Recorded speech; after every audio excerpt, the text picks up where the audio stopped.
మార్కెట్లో ఏ జాబ్స్ ఎక్కువ కానీ స్కిల్స్ ఉన్న క్యాండిడేట్స్ తక్కువ. జస్ట్ సర్టిఫికేట్స్ చూపిస్తే సరిపోదు, మీ స్కిల్స్ ని రియల్ టైంలో ప్రూవ్ చేసుకోగలిగే సత్తా ఉండాలి. ఇంటర్వ్యూస్ లో కంపెనీస్ క్వశ్చన్స్ అడుగుతూ ఉంటాయి. మీ ప్రాజెక్ట్ ని క్లియర్ గా కాన్ఫిడెంట్ గా చెప్పగలరా? ఏఐఎంఎల్ మోడల్స్ ని రియల్ టైంలో సక్సెస్ఫుల్ గా డిప్లాయ్ చేశారా? బిజినెస్ ప్రాబ్లమ్స్ కి ఏ యూజ్ కేసెస్ ని ఇంప్లిమెంట్ చేశారా అని. ఈ క్వశ్చన్స్ అన్నిటికీ స్ట్రాంగ్ ఆన్సర్ రావాలంటే AIML and data science with gen AI ఈ కోర్స్ నేర్చుకోవాల్సిందే. మన హైదరాబాద్ లోని వీక్యూబ్ సాఫ్ట్వేర్ సొల్యూషన్స్ లో ఈ కోర్సు నేర్పిస్తున్నారు. అండ్ అక్కడ 15 years ప్లస్ ఎక్స్పీరియన్స్ ఉన్న ఎక్స్పర్ట్స్ మనల్ని ట్రైన్ చేస్తారు. Real time mentors plus practical job oriented learning and ఫ్రీగా డెమో క్లాసెస్ కూడా ఇస్తున్నారు. లిమిటెడ్ సీట్స్ మాత్రమే ఉన్నాయి. So you want to become a job holder? Just join at Vcube software solutions. Hello అండి. Hello అండి. లాస్ట్ టైం మనం ఒక పాడ్కాస్ట్ చేసాము, బట్ ఇంకా కొంచెం డీటెయిల్గా కూడా చేద్దాం. సో ఏఐలో ఎన్ని రకాలు ఉంటాయండి? Generally artificial intelligence, okay, it is a kind of here we are going to provide intelligence to the artificial intelligence is a kind of intelligence which we are providing to machines and our agents. Okay.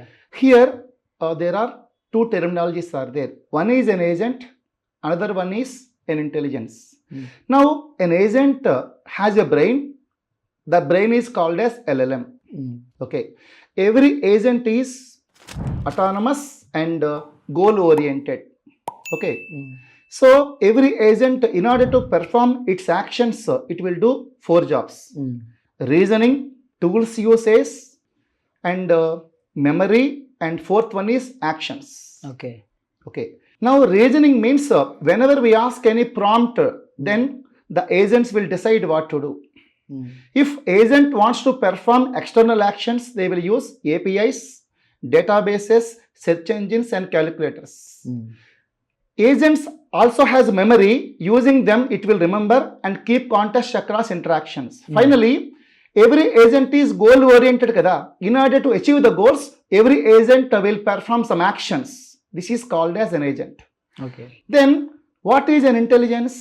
Now I will define intelligence according to Alan Turing. In 1956, Alan Turing has proposed 6 rules. Any computer satisfy the 6 rules, we will call that as AI system. First one is natural language processing.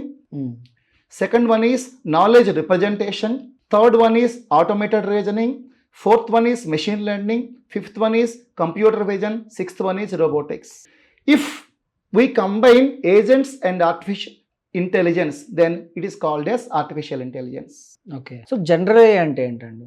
జనరల్గా ఒక మెషిన్కి human యొక్క నాలెడ్జ్ని ఇవ్వటమేనండి. Okay. Human behaviour ఏదైతే ఉందో మన బిహేవియర్ని మెషిన్స్కి ఇవ్వటాన్నే ఇంటెలిజెన్స్ అంటారండి, ఏఐ అంటారు. We're making machines, they behave like humans. తర్వాత if we give our own behaviour to the machines, మన బిహేవియర్ మెషిన్స్కి ఇవ్వటం వల్ల machines are thinking, acting, learning and decision making like human. దాని అర్థం ఏంటి? మనలాగే ఆలోచిస్తాయి, మనలాగే యాక్ట్ చేస్తాయి, మనలాగే కొత్త విధానం నేర్చుకుంటాయి, మనలాగే డెసిషన్ మేకింగ్ చేస్తాయి అన్నమాట machines. Okay. AI machine learning కి, డీప్ లెర్నింగ్ కి, వీటన్నిటికీ మధ్య తేడా ఏంటి? Now if you consider this outer circle as artificial intelligence, అందులో machine learning is a part of AI. Okay. And deep learning is a part of machine learning. Okay. Actually machine learning అంటే we're trying to make the machines to learn. ఇప్పుడు మనం ఏం చేయాలి? machines does not have any knowledge like a small babies. So in order to make the machines to get the knowledge, మనం ఏం చేయాలి? మెషిన్ని train చేయాలి చిన్న బేబీ లాగా. సో నేను ఒక చిన్న పదం చెప్తాను. Machines learns from data.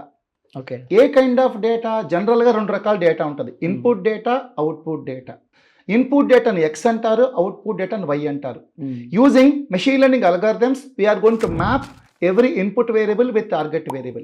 Actually machine learning is a 2-step process. Okay. First step is training. Second step is testing.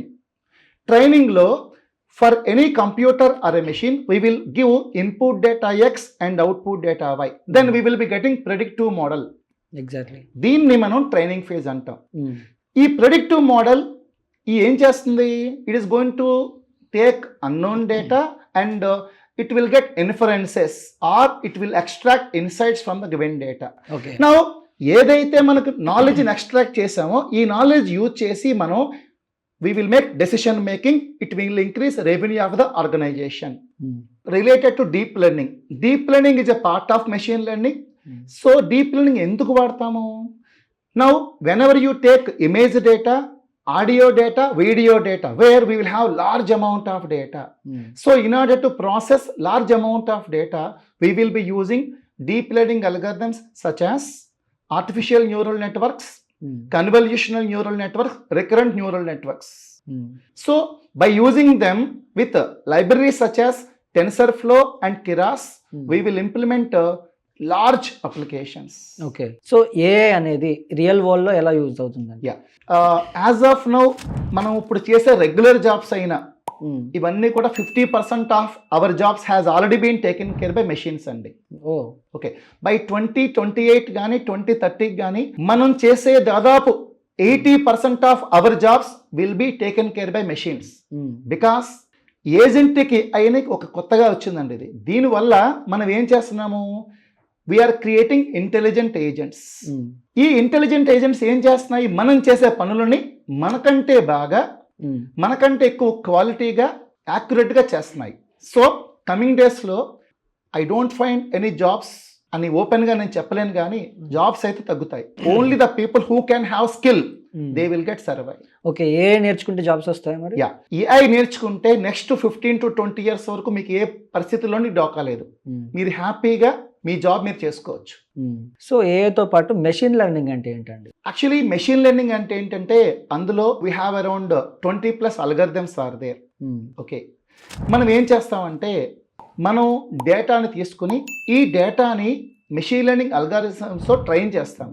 Okay, ఈ ట్రైన్ చేయటం వల్ల we will be getting some predictive model అని ఒక నాలెడ్జ్ వస్తుంది. అవును, ఈ నాలెడ్జ్తో you can take any unknown data and you can get outcomes. ఈ మెషిన్ లెర్నింగ్ అల్గారిథమ్స్లో మనకు బాగా అర్థం కావాలంటే మ్యాథమెటిక్స్ చాలా అవసరం. ఏంటది? Statistics, probability, linear algebra and calculus. ఈ 4 స్ట్రాంగ్గా ఉంటే మనం ఈ మెషిన్ లెర్నింగ్ ఒక అల్గారిథమ్స్ని అండర్స్టాండ్ బాగా చేసుకుని ఏ డేటా సెట్ మీదైనా ఈ అల్గారిథమ్స్ని అప్లై చేసి మనకు కావాల్సిన నాలెడ్జ్ని ఎక్స్ట్రాక్ట్ చేయొచ్చు. Okay, so training data, testing data, ఈ రెండింటి మధ్య తేడా ఏంటి? Generally if you consider this large box as a data, okay, first of all we will divide the data into 2 parts, input data and output data. Input data ni X అంటాము, output data ni Y అంటాము. Now in order to train the data, generally 70% of the data we will take it as training and 30% of the data we will take it as testing. Now ఇందాక మీకు చెప్పినప్పుడు machine లెర్నింగ్లో training and testing అని చెప్పాను కదండి. Training చేయటం కోసం we will take there is a box కదా, we will divide the data into X train, Y train, X test, Y test. Now training కోసం మన పైథాన్లో ఒక ఫిట్ అనే మెషిన్ లెర్నింగ్ డాట్ ఫిట్ అనే ఫంక్షన్ కాల్ చేస్తాం. దాంట్లో we will send X train comma Y train. This is called as training. Okay, so once machine is ready, in order to test the machine we have to give unknown data. Ante we are going to provide machine learning dot predict function, ml dot predict function, where we will send unknown data x type. Now we will get predict y prediction.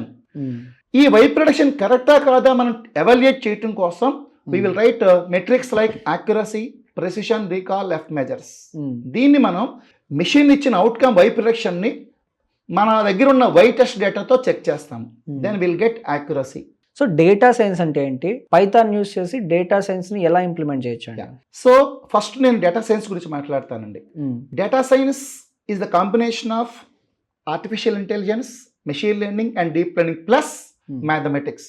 Okay, statistics, probability, linear algebra అంటే vectors and matrices plus calculus. ఈ 4ని కలిపితేనే మనం data science అంటాం. ఈ data సైన్స్ని implement చేయడానికి మనకు ఒక language కావాలి కదా, like Java, C# and Python.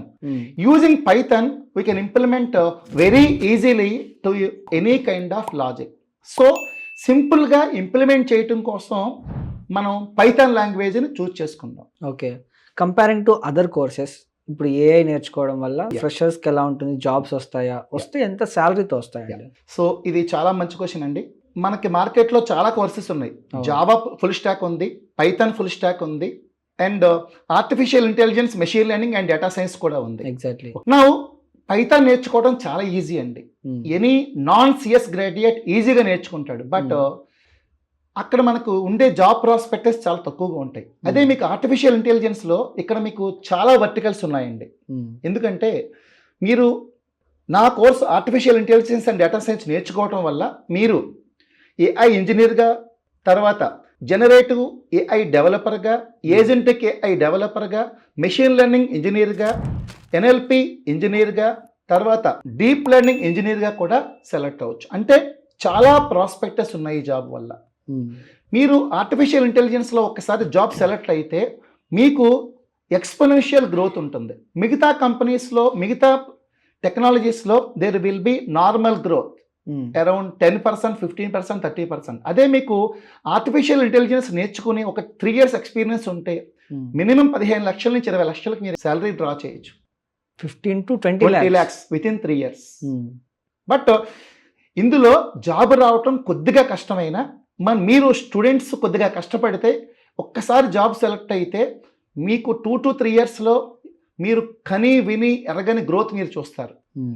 But ప్రస్తుత మార్కెట్లో డిమాండ్కి తగ్గట్టు మార్కెట్లో నాలెడ్జ్ ఉన్న పీపుల్ దొరకట్లేదు. ఈ వీక్యూబ్ సాఫ్ట్వేర్ సొల్యూషన్స్లో మేము మార్కెట్లకి ఎలా కావాలో ఎవ్రీ స్టూడెంట్కి 1 or 2 to 3 years ఎక్స్పీరియన్స్ ఎంత నాలెడ్జ్ ఇవ్వాలో మా కేస్ స్టడీస్తో మేము అంత నాలెడ్జ్ని ఇస్తున్నాము. సో ప్రతి నెల మాకు 10 to 15 job placements are coming up. Okay, అంటే మీరు ఇంత బాగా ఎక్స్ప్లెయిన్ చేస్తున్నారు, మీ ఎక్స్ప్లెనేషన్ చాలా బాగుంది. స్టూడెంట్స్ ఎవరైనా చూసి మిమ్మల్ని అప్రోచ్ అయ్యి నేర్చుకోవాలనుకునే ఇంట్రెస్ట్ కూడా అంటే మీరు చెప్పే విధానాన్ని బట్టి వస్తుంది. సో వాళ్ళు ఎలా అప్రోచ్ అవ్వాలి, ఎలా జాయిన్ అవ్వాలి, డెమో క్లాసెస్ ఎలా ఉంటాయి, ఉంటే వాటికి డబ్బులు కట్టాలి లేకపోతే ఫ్రీగా డెమో క్లాసెస్ ఏమైనా చెప్తూ ఉంటారా? ప్రతిరోజు మధ్యాహ్నం నుంచి 12:30 to 1:30 we will conduct demo sessions అండి. ప్రతిరోజు డెమో కండక్ట్. డబ్బులు పే చేయాలా? డెమో సెషన్కి ఫ్రీ అండి. ఫ్రీ. ఎవరైనా ఎనీ గ్రాడ్యుయేషన్, మీరు BA, BCom, BSc ఆర్ బీటెక్లో ఏ బ్రాంచ్ అయినా మీరు డెమో సెషన్ ఫ్రీగా అటెండ్ అవ్వచ్చు. ఆన్లైన్లో కానీ ఆఫ్లైన్లో కానీ జాయిన్ అవ్వచ్చు. Okay, both. We have both online and offline. మీకు నచ్చిన తర్వాత మా దగ్గరికి వస్తే కోర్స్ గురించి కౌన్సిలింగ్ ఇచ్చి మీకు ఏ కోర్స్కి మీకు ఎలా ఉపయోగపడుతుందో మా దగ్గర ఉన్న జాబ్ డిస్క్రిప్షన్స్ అన్ని చూపించి మా దగ్గర ఉన్న టెక్నాలజీస్ ఎలా ఉన్నాయో చెప్పించి మీకు నచ్చితేనే జాయిన్ చేసుకుంటాం. బట్ ఈ కోర్సుకి రావాలి అనుకున్నప్పుడు 6 నెలల పాటు మీరు కృతనిశ్చయంతో మనిషి దృఢంగా ఉండి 6 నెలలు డెఫినెట్గా మా దగ్గర చేస్తే డెఫినెట్గా జాబ్తో వెళ్తారు. నేను అది గ్యారంటీ ఇవ్వగలను. గ్రేట్ అండి, గ్రేట్ అండి. థ్యాంక్ యూ అండి. Thank you very much.